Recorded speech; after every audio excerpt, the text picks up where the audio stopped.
All right. Hello. Thank you for being here today. It's Monday. Happy Monday, everybody. Happy Mother's Day to all you mothers out there. Celebrated Mother's Day yesterday. Um, Thank you all for coming. If you haven't been here before, my name is Kristy, and on this channel we talk about anything and everything that happens after 50, especially in a world of the unexpected. And right now, if you're finding yourself unemployed, we're talking about tips to gaining employment, or excuse me, what to be doing with some of your time while you're looking. So, yes, you read my title correctly. I have a job. As you see, I'm here on Monday, and my new job right now is to find a job. Kind of spoke about that a little bit in our last video, and had a comment or post about their mother teaching them that when you're out of work and you need a job and you're looking for employment, looking for a job becomes your job. And that's 100% true, especially right now, because it is time consuming, it is tedious, and you feel like you're really working. So let's get into some things that might be helpful while you're out here looking for a job. Also, if you like what you hear here and you want to hear more, please like and subscribe to my channel and leave a comment, and we'll try and go over as many things as we can possibly think of that we've experienced here to help others. And if you have any information for me, I'd love to hear it. So with that being said, the best thing I have found to do is to get on a routine schedule, something similar, if you may, to what you do if you have a regular job that you have to get up and go to every day. I feel like this routine not only helps with the day-to-day vibe, the consistency and workflow that you need to have, that it also is going to help when you transition into that new job that you're used to a schedule. You know, just kind of laying around eating Cheetos and watching The Price is Right isn't probably going to help when you have to get back up at 6 in the morning and start going into a new job. So I don't know if any of us even do that anymore. But for me, something of my routine during the week is I get up about the same time every day. Right now it's great. I haven't had to use an alarm clock because I'm used to being an early riser as it is. And my circadian rhythm is kind of taken over right now. So I get up around probably between, I'd say 5:45 and 6:30 every morning. I get up, I get my coffee. I kind of, do my little stretching routine, my big good mornings, whatever I need to do to get my day going.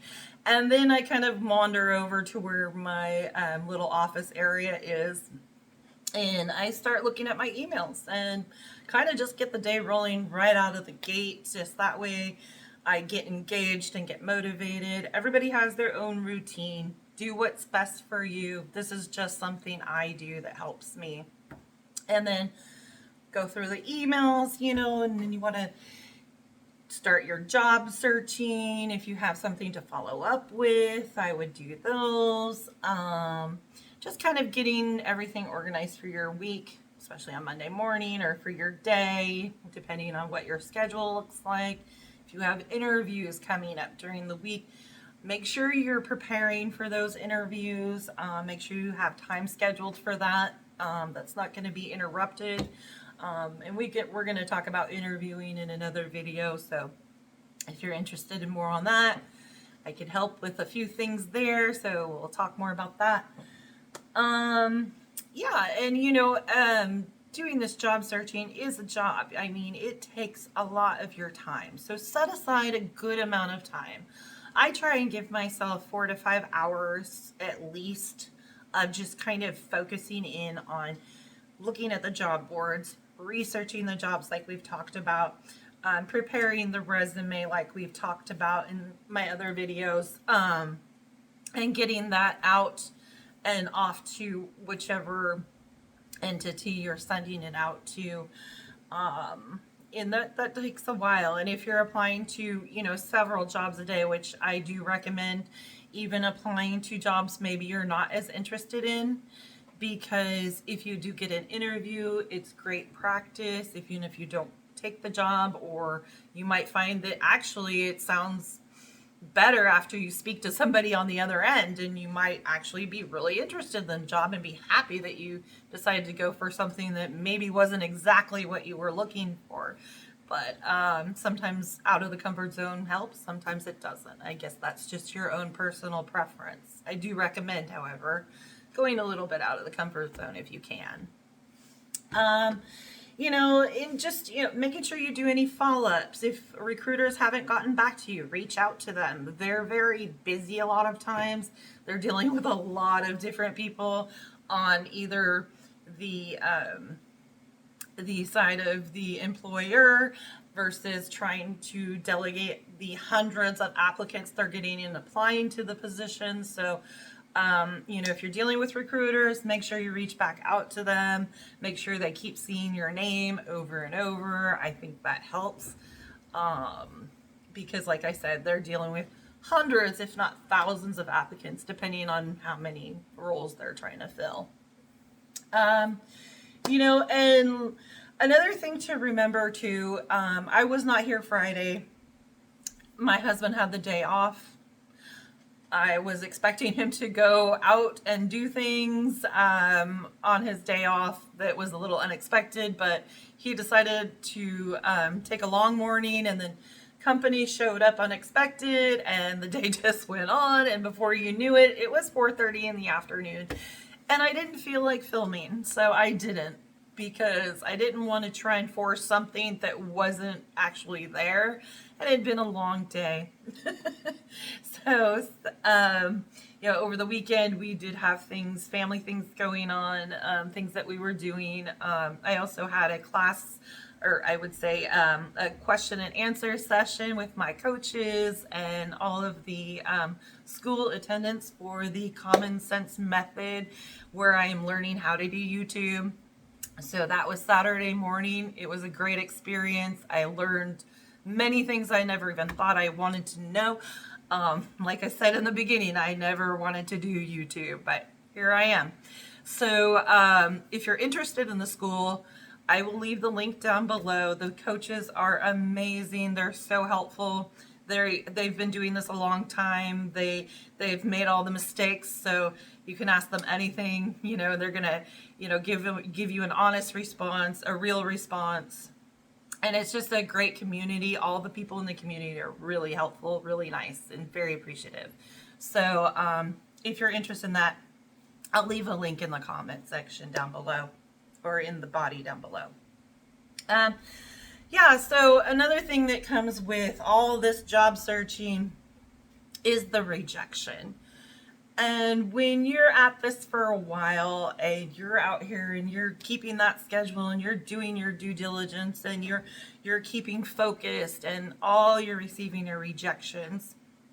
Another reason I created this channel with this information, because there's ways to get around some of those rejections. If you go back in some of my videos, there's some tips to start helping you out. But that really can wear on your mental health as well. It can very much wear on everything, because not having a job can be extremely stressful. More stressful sometimes than having a very stressful job, only because you don't have the security of your income.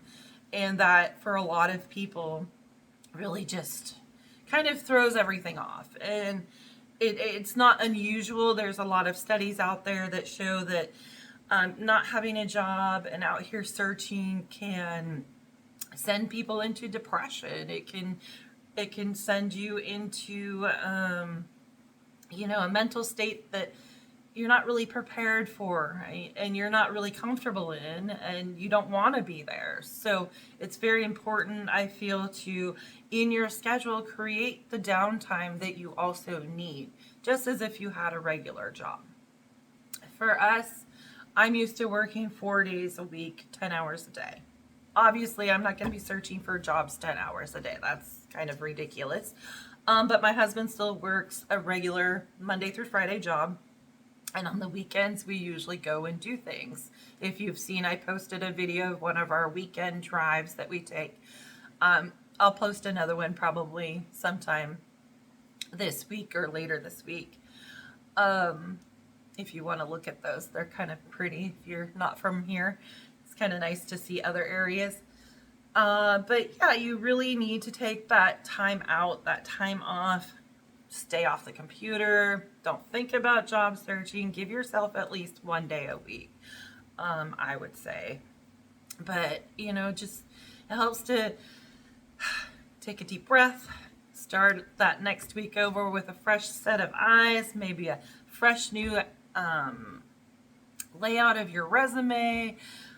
Maybe you reach out to a recruiter from this side of the table to somebody who can help you find something out there in the corporate world. Maybe you start reaching out to your local businesses in the field that you're in. Whatever it might be, make sure that you've taken that downtime, slowed down, stepped away, take a deep breath, take a drive, go play a game, play a video game, do something that lets you relax and unwind. Watch a movie, anything like that, because rejection fatigue, burnout, all that, it really is real. And in this job searching, it's definitely a real thing. So you want to make sure to take care of yourself and your mental health.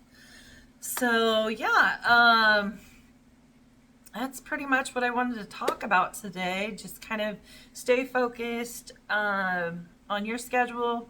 Stay focused on doing your due diligence, making sure your resume is going out every day. If you can't find anything, maybe reach out to a recruiter. Search new job boards. These are just things that might help. Like I said, I'm not a professional. I'm just out here searching for a job just like everyone else that's in my shoes. Unfortunately, however, being older has not been easier, even though it should be. So anyway, thank you all. Have a great rest of your day, and I'll be back tomorrow. Happy job searching. Good luck.